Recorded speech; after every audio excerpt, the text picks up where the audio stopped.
Hello everyone, welcome to my YouTube channel English par excellence.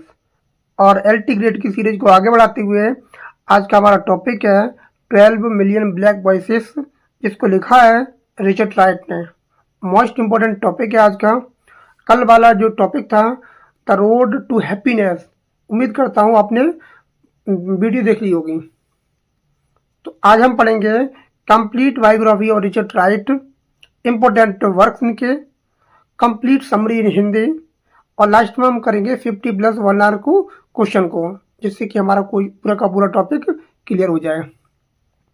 अभी तक आपने channel को सब्सक्राइब नहीं किया है तो चैनल को सब्सक्राइब जरूर कर लें और बेल आइकन प्रेस कर लें, जिससे कि आने वाली वीडियो आपकी मिस ना हो।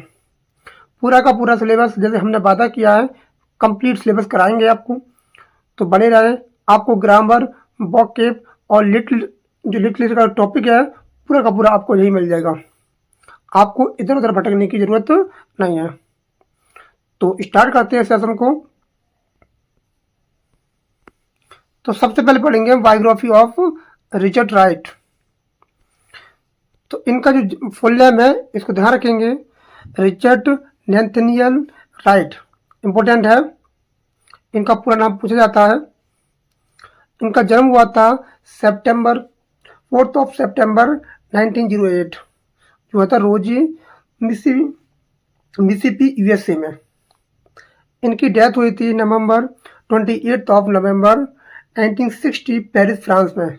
इनका जन्म हुआ है यूएसए में और इनकी डेथ हुई है फ्रांस में। इस बात को भी नोट करेंगे, जन्म तो यूएसए में हुआ है और डेथ हुई है पेरिस फ्रांस में। इनके पेरेंट्स, फादर कौन थे? नेथन राइट, जो क्या थे शेयर क्रॉपर थे। और मदर कौन थी?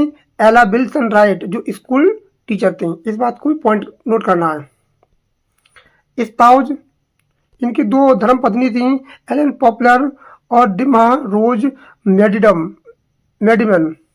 इनकी 2 धर्म पत्नियां हैं। इनकी जो नेशनलिटी है वो अमेरिकन है। ये इनका ऑक्यूपेशन जो है वो नॉवेलिस्ट थे, एसिस्ट थे, शॉर्ट स्टोरी राइटर थे, पोइट थे और सोशल क्रिटिक भी थे। इस बात को नोट करना है कि ये क्या थे? Novelist, assist, short story writer, poet, social critic भी थे।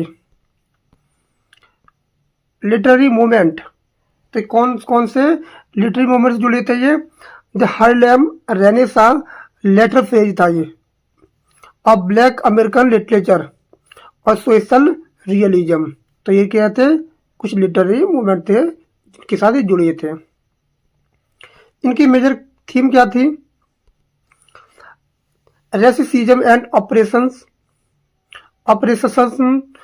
Poverty, violence, identify and self realization, African American struggle, psychological impact of discrimination, search for freedom and dignity, इनकी थीम थी। ये फेमस थे अपने exploring brutal realities of black life in America through powerful realistic story telling. ये इसके लिए क्या थे? फेमस थे।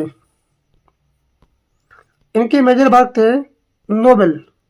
एक इनका बहुत फेमस मेजर वर्क है नोबेल, जो नोबेल था नेटिव सन, जो आया था 1940 में। ये जो मोस्ट फेमस नोबेल, इनका बहुत मोस्ट इम्पोर्टेंट नोबेल था ये। दूसरा आया था ब्लैक बॉय, जो आया था 1945 में, जो क्या था ऑटोबायोग्राफिकल वर्क है। और आया था तुम्हारा आउटसाइडर, जो आया था 1953 में। द लॉन्ग ड्रीम आया था 1958 में। स्टोरी, शॉर्ट स्टोरी कलेक्शन क्या था इनका? अंकल टॉम्स चिल्ड्रन, जो आया था 1938 में। इंपॉर्टेंट है ये वाला, ये बहुत ज़्यादा इंपॉर्टेंट है। ये क्या थी? टेल्स थी। ये टेल्स थी, ध्यान रखेंगे, ये टेल्स थी। और आया था इनका 8 मैन, जो आया था 1961 में। ये भी बहुत इंपॉर्टेंट है। ये भी क्या है? टेल है। ये भी एक टेल है। कुछ इनके नॉन फिक्शन वर्क भी थे। जैसे आज का जो टॉपिक है, वो हमारा जो टॉपिक है आज का, 12 मिलियन ब्लैक वॉइसेस, जो आया था 1941 में। ब्लैक पावर आया था 1954 में। द कलर कर्टन जो आया था 1956 में। द पैगन स्पेन आया था 1957 में। वाइट मैन लिसन 1957 में आ जाता है ये भी। कुछ पोस्ट ह्यूमस वर्क थे, जो अमेरिकन हंगर जो आया था 1977, और फादर्स लॉ जो आया था 2008 में। तो इनके मरने के प्रांत ये वर्क आए थे। इम्पोर्टेंट पॉइंट है, उनको ध्यान रखेंगे। जैसे ये लीडिंग अफ्रीकन अमेरिकन राइटर थे ऑफ द 20th सेंचुरी। ये 20th सेंचुरी के अफ्रीकन अमेरिकन राइटर थे। इनका जो है नेटिव सन है, मेड हिम इंटरनेशनली फेमस। जो इनका वर्क था नेटिव सन, इसने इनको प्रसिद्धि दिलाई थी। एक इनका वो था black boy, his autobiographical masterpiece था इनका। ये इम्पोर्टेंट है, black boy. His works expose racial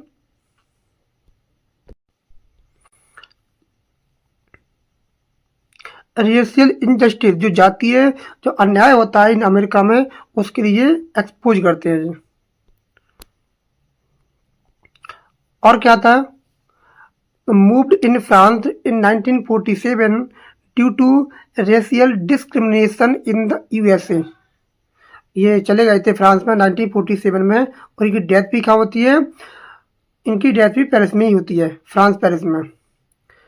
Beckham a friend of French intellectuals like Sartre and Camus. इनकी डेथ हुई थी पेरिस में एट एज ऑफ 52 में। इनकी 52 साल की उम्र में डेथ हो गई थी। आज का हमारा टॉपिक है 12 million black voices, Richard Wright. अब इसको हम पढ़ेंगे। इसका फुल टाइटल जो है, इसका फुल टाइटल पेपर में पूछ लेता है।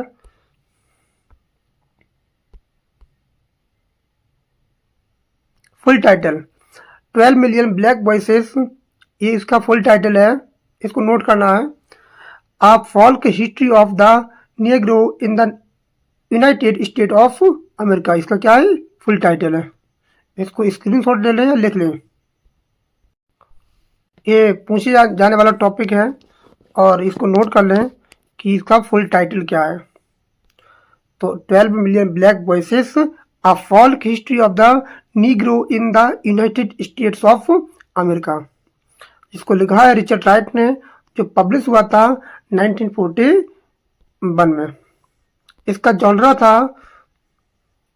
सोशल डॉक्यूमेंट्री, ये नॉन फिक्शन वर्क है इनका। और क्या था, फोटो टेक्स्ट बुक है। इसकी जो फोटोग्राफ्स थे वो कौन थे, जो फोटोग्राफ्स बाई किया गया था farm security of administration FSA, जो फोटोग्राफर थे। ध्यान रखेंगे ये संस्था का नाम है। इस किताब को लिखने का पर्पज था, to present the collective story of African American from slavery. क्या है इसमें, slavery to the great migration through the powerful prose and documentary photographs. ये लिखने का इनका पर्पज था। इसकी जो टोन है वो सिंपैथेटिक है, डॉक्यूमेंट्री है, रियलिस्टिक है, पावरफुल है और इमोशनल है। इंपॉर्टेंट है इसकी टोन है इसकी।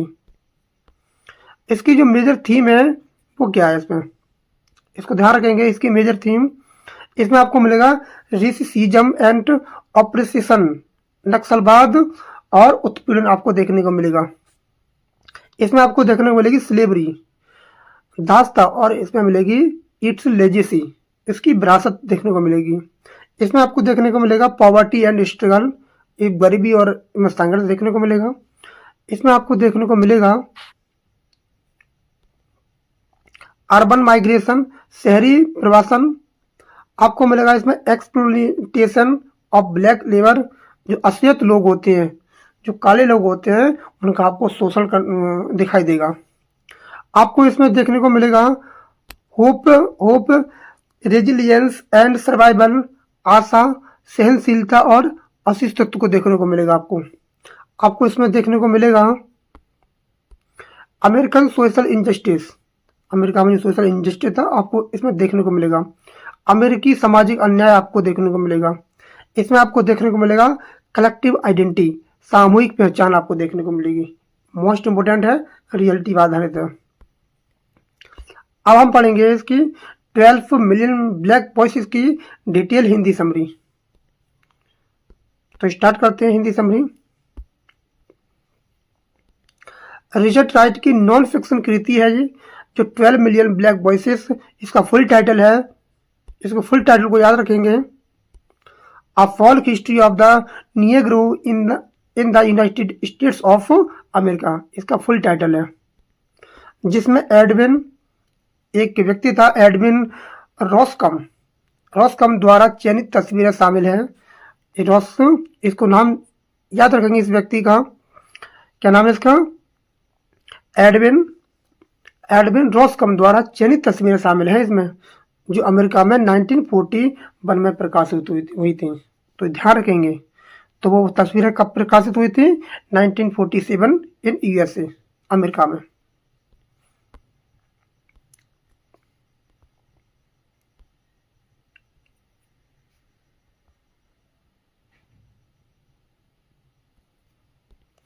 रिचर्ड राइट ने अफ्रीकी अमेरिकी अनुभव की वास्तविकताओं को जनसमूह के दृष्टिकोण को से अत्यंत यथार्थ रूप से प्रस्तुत किया है अपनी इस कृति में।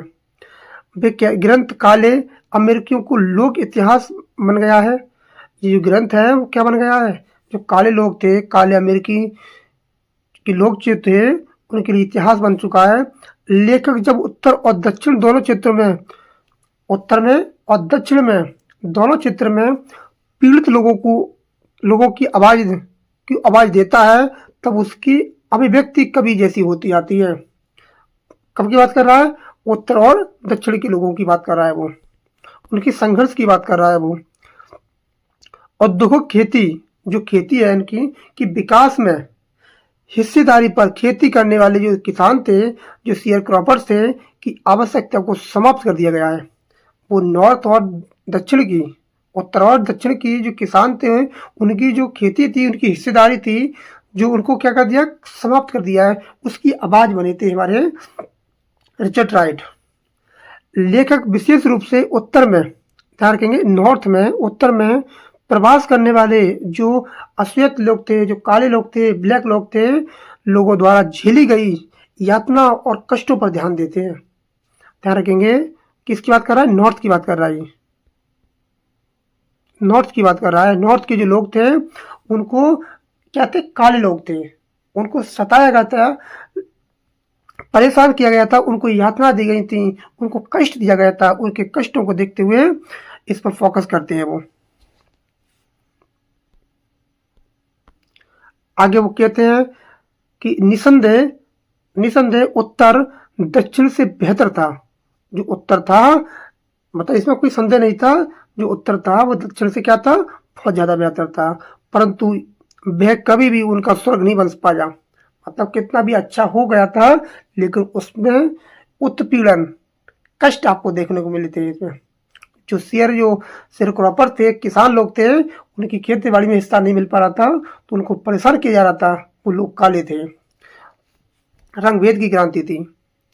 लेखक के द्वारा वर्णित किचनेट संस्कृति, ये क्या होते हैं? छोटे छोटे जो होते हैं, किचनेट संस्कृति, छोटे छोटे तंग कमरे के कारण होने वाली पीड़ा, जैसे बीमारियां, घुटन और मौत की सभी का अत्यंत सजीव चित्रण देखने को मिलता है नॉर्थ में।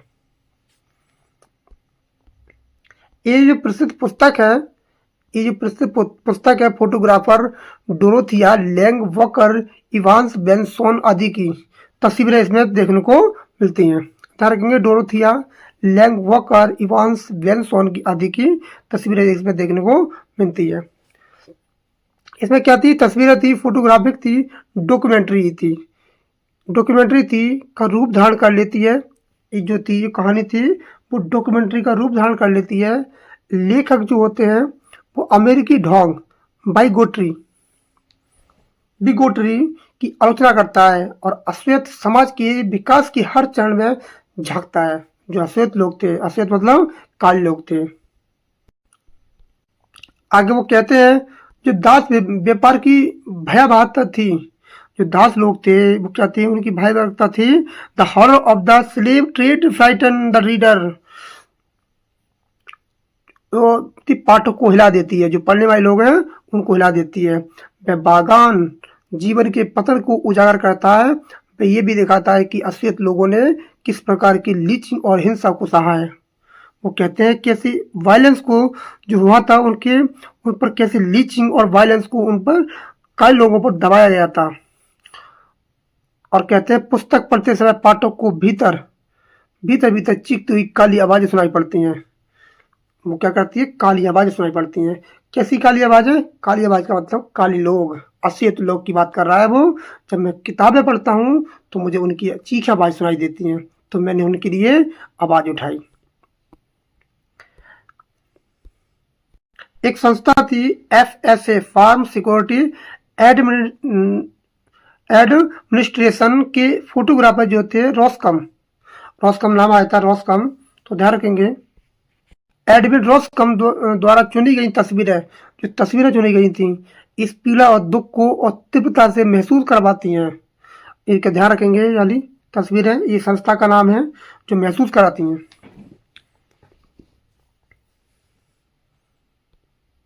इस व्यक्ति का भी नाम रखेंगे रॉसकम, एडविन रॉसकम। आगे वो कहते हैं रिचर्ड के फॉरवर्ड से कुछ चीजें ली गई हैं। रिचर्ड के फॉरवर्ड से क्या कहते हैं, इसमें क्या लिखा हुआ है फॉरवर्ड से? ये ग्रंथ ये मानकर चलता है कि कुछ गिने चुने जो निग्रोज हैं, जो निग्रो लोग हैं, जो जिन्होंने व्यक्तिगत शक्ति, प्रतिभा, भाग्य के कारण अपनी साथी अश्वेतों की तुलना में उच्च स्थान प्राप्त कर लिया है। वो कहते हैं जो निग्रो लोग हैं वो शक्ति, टैलेंट, भाग्य above the lips of their fellow black like single fishes that leap and flash for split second above the surface of the sea are but feeling exceptional। कहते हैं उन्होंने तुलना में ऊंचा स्थान प्राप्त कर लिया है, जैसे समुद्र की तरह, समुद्र की सतह के ऊपर क्षण भर चमकदार उछलने वाली जो मछलियां होती हैं। मतलब जो कह रहे हैं कि कुछ लोग हैं वो काले हैं, लेकिन उन्होंने अपनी पहचान बना ली चंद लोगों ने और अपने समाज के लोगों को छोड़ दिया। जैसे कि समुद्र में कूदने वाली जो मछलियां होती हैं वो यह तुलना कर रहे हैं वो चुनिंदा लोगों की जो काले थे और अपने समाज के लोगों को छोड़कर वो आगे बढ़ गए, उन्होंने अपने समाज की परवाह नहीं की। तो उछलने वाले लोगों की बात कर रहे हैं, तुलना कर रहे हैं मछलियों से, समुद्र की मछलियों से तुलना कर रहे हैं। वो क्षण भर चमकदार उछलने वाली मछलियां, जो अकेली मछलियां, वो विशाल समुद्र त्रासद समूह से केवल क्षणिक अपवाद है, वो एक्सेप्शन है, वो अपवाद है कि कुछ लोग वहां से निकल गए, उस दलदल से निकल गए, लेकिन सभी ना निकल पाए, इस बात का अपवाद है वो।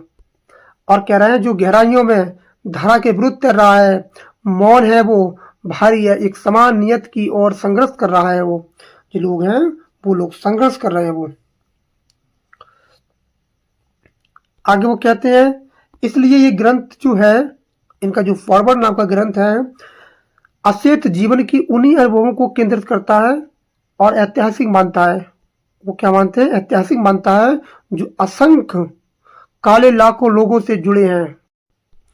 कह रहा है कि 17वीं शताब्दी, 18वीं शताब्दी और 19वीं शताब्दी में दास जनसंख्या का मुख्य भाग बनाया गया है। वो वही अनगिनत लोग, ऐसे लोग जिनकी कोई गिनती ना हो, कोई पहचान ना हो, क्या हो, black players who endured the physical and spiritual revenges of serfdom, those legions nameless black who felt the shock and hope of sudden emancipation, those terrified black folk who stood of brutal wrath of the Ku Klux Klan, इन्होंने अत्याचार किया था।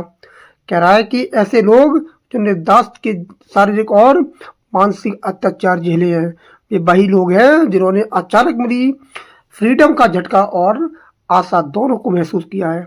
ये वही लोग हैं जी जो अपनी पुस्तक फॉरवर्ड में बताते हैं।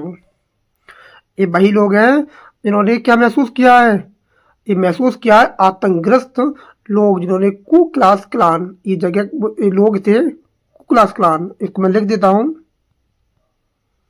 कू क्लास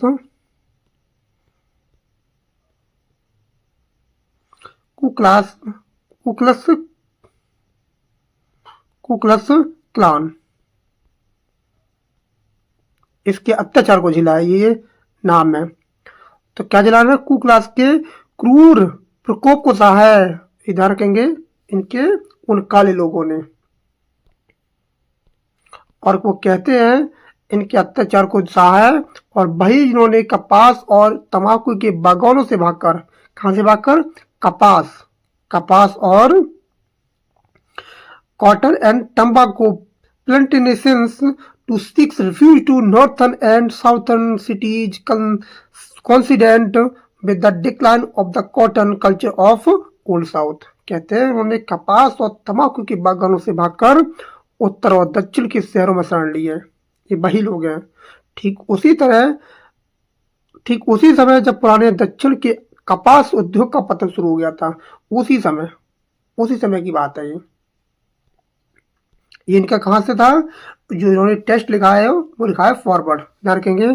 जो पूरा का पूरा टेस्ट दिया है उन्होंने अपनी फॉरवर्ड नाम की पुस्तक में इस बात को दर्शाया है। फॉरवर्ड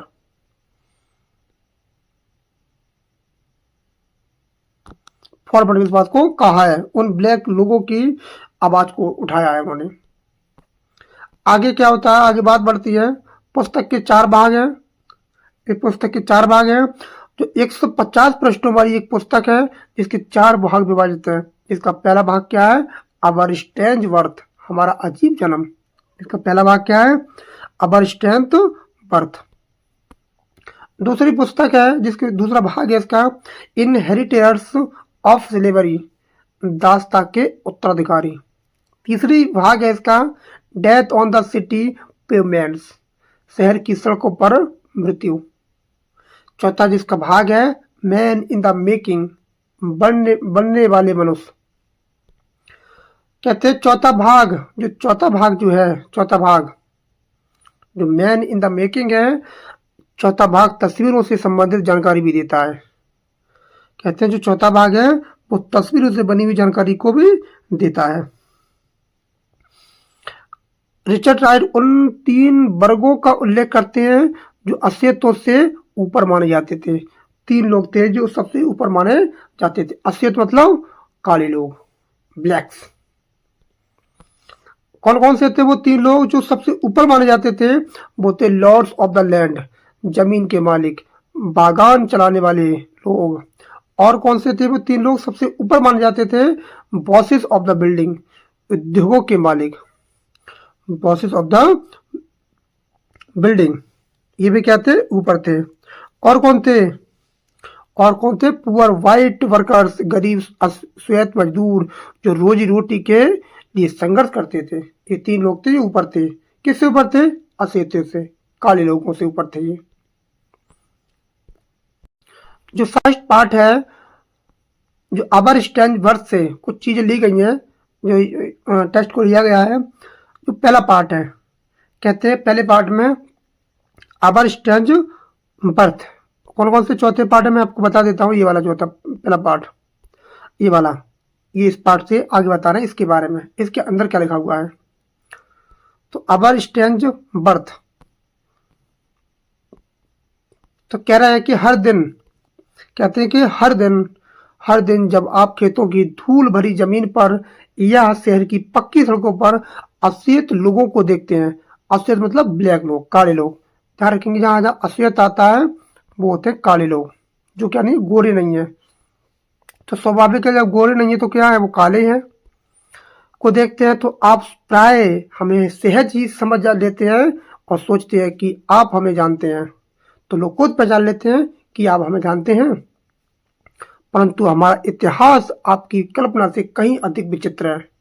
कहते हैं हमारा जो इतिहास है वो आपकी कल्पना से कहीं अधिक विचित्र है, और हम वैसे नहीं हैं जैसे दिखते हैं। वो कहते हैं हम जैसे नहीं हैं, जैसे हम दिखाई देते हैं। कहता है कि हमारी बाहरी बनावट अब भी वही पुरानी छवि छवि जो है लिए हुए है, जो अमेरिका में 300 वर्षों से उत्पीड़न में हमें दी है। हमारी जो बनावट है, छवि है, जो रूपरेखा है, वो 300 वर्षों से, कितने 300 वर्षों से, 300 ईयर से क्या है, वैसी रूपरेखा हमारी बनी हुई है। इस पॉइंट को नोट करना है।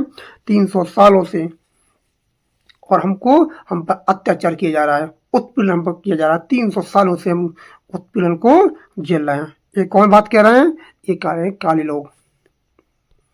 कह रहे हैं 300 सालों से हम उत्पीड़न को झेल रहे हैं, हमें दी जा रही है, लेकिन काले मजदूर, काली रसोइयां, काले लिफ्ट ऑपरेटर के रूप में पीछे दर्द और आशा की उलझी हुई गांठ छिपी हुई है, कि इनका दर्द छिपा हुआ है। इन लोग कौन कौन से लोग हैं? ये जो लोग हैं, जो कौन है, कुक है, काले मजदूर है, काली रसोइया है, काले लिफ्ट ऑपरेटर के रूप में दर्द छिपा हुआ है।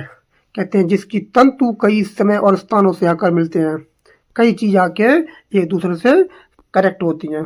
जो काले लोग हैं, the use of poetic outpouring gives consolation and relief to them. Here are some poetic lines which appear in the book. वो क्या करते हैं, जो काले लोग हैं, वो अपने दर्द को बयां करने के लिए, दर्द को कम करने के लिए कुछ कविताएं गाते हैं, कुछ छंद गाते हैं, और अपनी लोक कविताओं को रूप में गाते हैं अपने दर्द को कम करने के लिए। तो क्या कहते हैं वो, मैं इसको पढ़ता हूँ। अ नोट कि 5 अ फिगर। कहते हैं कि 0 तो 0 होता है, शून्य तो शून्य होता है, चाहे संख्या 5 हो, 5 है, एक बात क्या है, शून्य है। कहते हैं कि all for the white man, जो सब कुछ है वो किसके लिए है, वो गोरे लोगों के लिए। वाइट का मतलब है गोरे लोगों के लिए। कहते हैं नन फॉर द निगर, काले लोगों के लिए क्या नहीं है, कुछ भी नहीं है। अपने दर्द को बयां कर रहे हैं वो। और कहते हैं वो आई रादर बी ए निगर। कहते हैं वो कि आई रादर बी अ निगर। कहते हैं मैं काला होना पसंद करूंगा। आइड रादर बी निगर, मैं काला होना पसंद करूंगा, देन पुअर वाइट ट्रेस। कहते हैं बजाय गंदे जो गरीब होते हैं गोरे के, मतलब जो गरीब गोरे लोग होते हैं उनसे होना पसंद करूंगा, काला व्यक्ति होना पसंद करूंगा। अपने दर्द को बयां कर रहे हैं वो। White falls in evil and niggers is too, so glad I am Christian China man, I don't know what to do. आगे कहते हैं कि व्हाइट फॉल्स इन इविल, कहते हैं कि गोरे लोग बुरे हैं, जो है व्हाइट लोग क्या है, गोरे लोग क्या है, बुरे हैं। एंड निगर्स इज टू, और काले भी बुरे हैं। कहते हैं कि काले लोग हैं वो भी बुरे हैं, और जो गोरे लोग हैं वो भी क्या है, वो भी बुरे हैं। सो glad I M China man. कहते हैं इससे अच्छा तो मैं चीनी हूँ, चाइना का व्यक्ति हूँ। इससे अच्छा तो कौन हूँ, चाइना का व्यक्ति हूँ। I don't know what to do, और मैं नहीं जानता कि मुझे कितनी खुशी है, और मुझे इसे ना जाने की कितनी खुशी है मुझे। आगे वो कहते हैं कि sack it to the east, sack it to the west, sack it to the on, you love the west. कहते हैं पूरब से हिलाओ, पश्चिम से हिलाओ, हिलाओ उसके लिए जिसे तुम सबसे अधिक प्रेम करते हो। यू लव द वेस्ट, किसी के लिए हिलाओ, उसे हिलाओ जिसे तुम सबसे ज्यादा प्रेम करते हो। आगे वो कहते हैं I love you once, I love you once, मैं तुम्हें एक बार प्रेम करता हूँ। आई लव यू ट्वाइस, मैं 2 बार तुमसे प्रेम करता हूँ। I love you next to, और मैं क्या करता हूँ, मैं प्रेम करता हूँ, बार बार प्रेम करता हूँ। कितने को, किसके लिए, जीसस क्राइस्ट के। मैं ईसा मसीह के बाद भी तुम्हें प्रेम करता हूँ, ईसा मसीह के बाद भी क्या करता हूँ, तुमको प्रेम करता हूँ। इस बात को नोट करना है, ये बहुत इंपॉर्टेंट लाइन है। कहते हैं I am stranger, I am a stranger, don't drive me away. कहते हैं मैं अजनबी हूँ, मुझे दूर मत करो। कहते हैं मुझे दूर मत करो, मैं कौन हूँ, एक अजनबी हूँ। अब हम करेंगे 50+1 लाइन क्वेश्चन को, और जैसे कि हमारा टॉपिक पूरा का पूरा क्लियर अच्छे से हो जाए। तो कहते हैं कि who is the author of 12 million black voices. तो कौन है राइटर का? तो ऑथर है Richard Wright. In which year by 12 million black voices published in the USA. तो यह हुआ था 1941। इसको याद रखना है। Who selected the photographs for the book. किसने इस किताब के लिए फोटोग्राफ को सिलेक्ट किया था? वो थे एडविन रॉस्कम। इंपोर्टेंट नाम है, इसको नोट करना है। आगे वो कहते हैं कि what is the sub title of 12 million black voices. इसका सब टाइटल क्या है? तो इसे क्या बोलते हैं? A folk history of the Negro in the United States of America. What does the test become a folk history of. काय के ऊपर है ये? ब्लैक अमेरिका, काले लोगों के ऊपर है। From whose point of view is the African American experience narrated. तो क्या नरेट करते हैं वो? कहते हैं from the point of view of masses. भीड़ के लिए वो दर्शाते हैं। Which two regions experiences are contrasted in the book. तो कौन से वो थे? North and south. What development wiped out the needed for sharecroppers. तो क्या था उनका? वो था industrialised farming. Which culture caused suffering through suffocation and disease in the north. तो क्या था उनका? Kitchen narrated culture. What kind of documentary does the book become because of photographs। तो क्या हो गई थी डॉक्यूमेंट्री? वो थी आ फोटोग्राफिक डॉक्यूमेंट्री। इसको याद रखना है नाम को। Next, which organisations files provided many of the photographs. तो कौन सी वो थी ऑर्गेनाइजेशन? वो था फार्म सिक्योरिटी एडमिनिस्ट्रेशन, FSA। इसको ध्यान रखेंगे, इसमें बहुत क्या थे? फोटोग्राफ्स थे। None on photographer whose work contributed to book. तो किसने किया था? नेम था डोरोथिया लेंजे। आगे दे रहा है कि what American evil does Wright criticise. तो किसने इसको क्रिटिसाइज किया था? American bigotry. What does the book reveal about plantation life. It degradation. What violent act inflicted on blacks is described? Lynching। इधर रखेंगे, इंपोर्टेंट है। Whose wrath did blacks withstand after emancipation। तो क्या था? मैंने बताया था कू क्लस क्लान, इन्होंने अत्याचार किया था। Whose does the reader hear the suffering voices while reading the book। तो किसकी आवाज को सुनता है वो? Through the photographs and narrative. How many parts does the book contain? तो कितने पार्ट हैं? 4 पार्ट हैं। What is the title of the first part? Our strange birth. What is the part of second? तो inheritance of slavery, ये second part है, मैंने बताया था आपको। What is the title of the third part? तो third part कौन सा है? Death on the city pavements. What is the title of the fourth part? Man in the making. What say the history of blacks is far stranger than your suspect। ये ध्यान रखेंगे। What still carries the old familiar aspect according to Wright। तो कहते हैं वो the outward guise of black laborers। What lies beneath the grey garb of black workers। तो क्या थे? A tide note of pain and hope. Next कहता है who are the lords of the fly lords of the land according to Wright. कौन थे वो? The operator of the plantation. जो 3 लोग बताए थे, 3 क्या थे? ब्लैक लोगों से ज्यादा वो शक्तिशाली थे। Who are the bosses of the building. कौन थे बॉसेस? वो थे the owner of the industry. आगे वो कहते हैं which class struggles for breed. तो कौन सी क्लास थी जो खाने के लिए संघर्ष करती है? वो थी पुअर वाइट वर्कर्स, मतलब गरीब कौन से थे, जो गोरे लोग थे वो भी क्या थे, उनमें भी गरीब थे।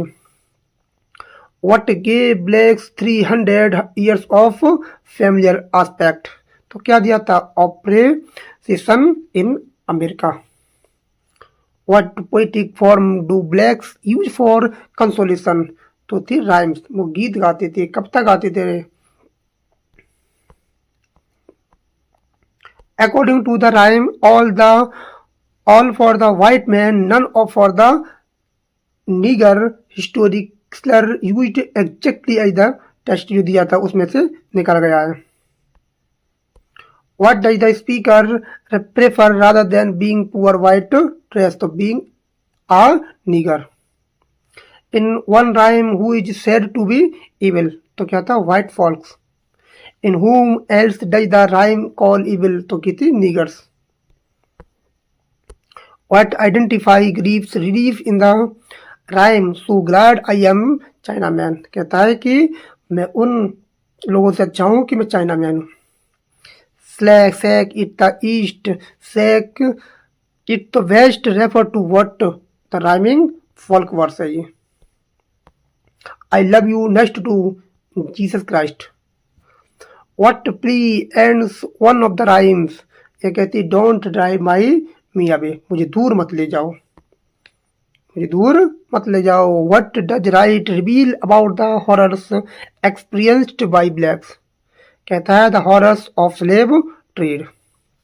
What did emancipation bring to black millions, तो क्या थी shock and hope। What era do the teeming black millions belong to, तो कौन से एरा से बिलोंग करते थे वो लोग, वो करते थे 17th century, 18th century, 19th century से।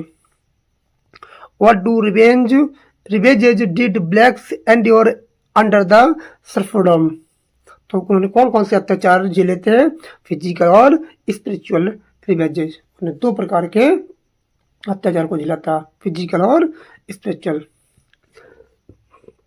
What did blacks flee from during the decline of cotton culture, तो कौन दो फसलें थी, कॉटन और तंबाकू plantation. Where did blacks seek refuge, क्या रिफ्यूज कर दिया था, the northern and southern cities. How many pages does the book contain, तो किताब में कितने पेज थे, 150 pages. What metaphor does the writer use of the new successful Negroes, तो कहते थे like single fishes leaping above the sea। What do the captions be pick cotton and be chop cotton describe करता है the labor of the black workers, ये ध्यान रखेंगे, important है। What does cune cotton dyes metamorphically to refer, किसके लिए refer करती है, the collapse of the cotton economy। Why does the bosses send for black workers, क्या भेज देते हैं, trucks. Where do black laborers sleep according to the captions, in wooden barracks। What do the photographs make the readers feel, the height of the black suffering। Who wrote the foreword for the book, तो कौन लिखता है इसको, लिखता है Richard right. What do the stands for the pen and hope converge from, क्या है, many points of time and space। What does right say people usually take for her granted। What do the rhymes serves for black people, क्या थी, consolation and grief। तो ये हमारा topic खत्म होता है, और कल हम पढ़ेंगे नेक्स्ट टॉपिक जो है माई एक्सपेरिमेंट्स विद ट्रूथ, जिसको लिखा है महात्मा गांधी ने।